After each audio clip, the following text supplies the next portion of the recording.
Salut, c'est Max. Alors aujourd'hui, je vais te raconter la fois où, il y a de ça quelques années, un client difficile avec qui je travaillais m'a appelé pour m'annoncer qu'il allait mettre fin à notre collaboration.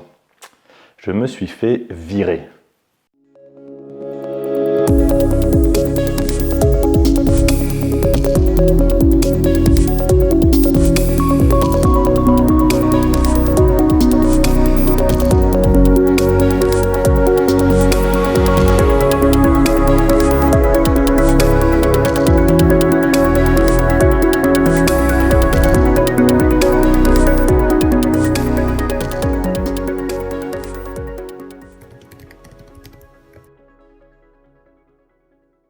Donc pour te donner un petit peu de contexte, ce client avait été mon client principal pendant un long moment. Il s'agissait d'une start-up avec qui j'intervenais en tant que consultant pour développer leur technologie et leurs produits. Le fondateur de la start-up était un type très intelligent mais également très têtu, qui avait une forte tendance à micromanager son équipe et qui avait aussi pas mal de difficultés à recevoir du feedback de façon constructive. Bref, le cas typique du client un petit peu toxique, probablement à éviter. Mais à l'époque, j'avais besoin d'argent et je cherchais à accumuler de l'expérience. Et je voyais cette situation comme un bon exercice pour améliorer mes compétences de communication interpersonnelle. Comment arriver à gérer ce type au comportement erratique tout en restant professionnel et en évitant d'aller au clash. Et je dois dire que ça a plutôt bien fonctionné, puisque cette expérience m'a beaucoup appris sur les différentes manières de gérer des situations interpersonnelles tendues. Ce type ne laissait aucune marge de manœuvre à ses employés qu'il traitait la plupart du temps comme des exécutants. Il prenait toutes les décisions lui-même et à chaque fois que quelque chose n'allait pas, il en faisait porter la responsabilité aux membres de son équipe. Jusqu'au jour où ça a fini par tomber sur moi. À ce moment-là, je venais de passer plusieurs semaines à travailler plus de 12 heures par jour pour ce client, bien au-delà de mes obligations contractuelles, parce que j'étais déterminé à aider cette entreprise à passer un cap difficile. La société opérait alors avec une équipe réduite, car plusieurs membres étaient partis au cours des mois précédents suite à des conflits avec ce même fondateur. En raison des effectifs réduits et d'une planification chaotique de la charge de travail, il devenait chaque jour plus évident que les objectifs à court terme de la compagnie ne seraient pas atteints. Et le fondateur avait décidé que cette fois, ce serait moi qui en porterais la responsabilité.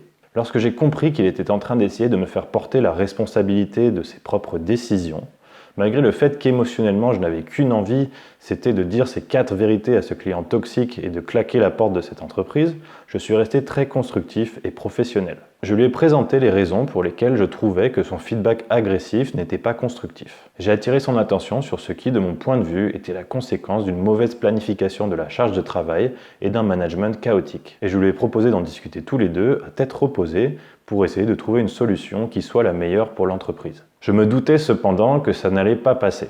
Je venais de remettre en question son autorité et je ne l'avais jamais vu réagir de manière constructive à ce type de situation. Mais il ne m'avait pas laissé le choix. Jusqu'à ce moment-là, j'avais toujours réussi à gérer les situations difficiles de manière professionnelle et diplomatique, mais je ne pouvais pas le laisser me traiter de façon déplacée et irrespectueuse simplement pour soulager son stress. Non seulement cela aurait établi un dangereux précédent dans ma relation professionnelle avec ce type, mais en plus, cette situation commençait à devenir difficile à vivre pour moi et à impacter sérieusement ma vie personnelle. Comme anticipé, le mec l'a très mal pris. Il a commencé par ne plus m'adresser la parole pendant plusieurs semaines, puis a fini par mettre fin à notre collaboration. T'es vraiment trop nul. T'es archi nul. Tu es viré de chez viré. Tu es né idiot et tu vas mourir idiot. Tu me casses les couilles, tu fous rien. Allez, dégage, casse-toi.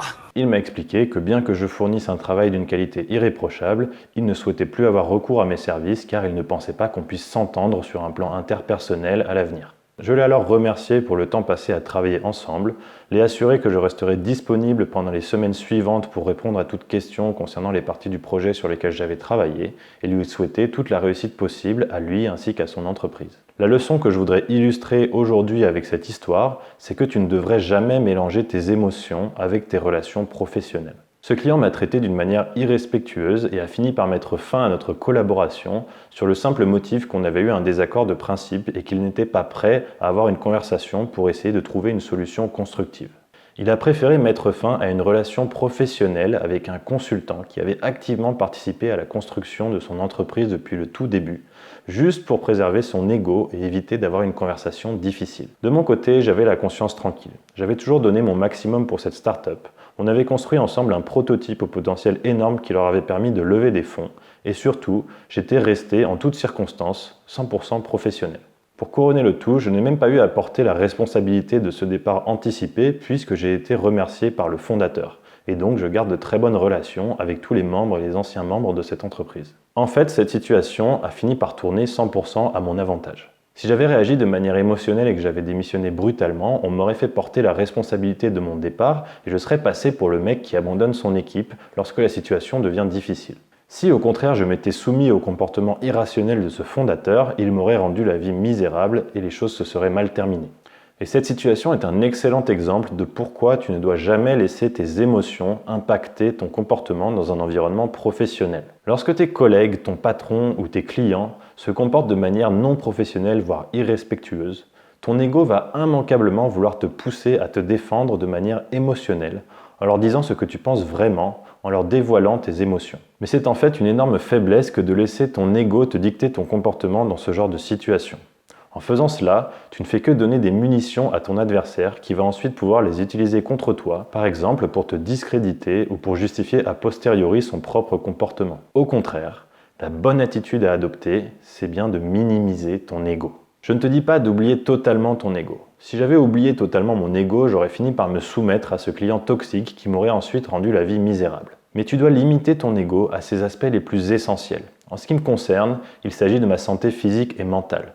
Tant que ma santé physique et mentale n'est pas impactée, je n'ai aucune raison de ne pas me comporter de manière 100% professionnelle. Même si les gens en face de toi sont irrespectueux, il existe des manières de les remettre à leur place, tout en restant pro. C'est ça mon message aujourd'hui. Reste pro, reste classe. Ne dévoile jamais tes émotions à moins que ta survie ne soit menacée. Reste toujours constructif et proactif. Aie de l'empathie et du respect pour tes adversaires.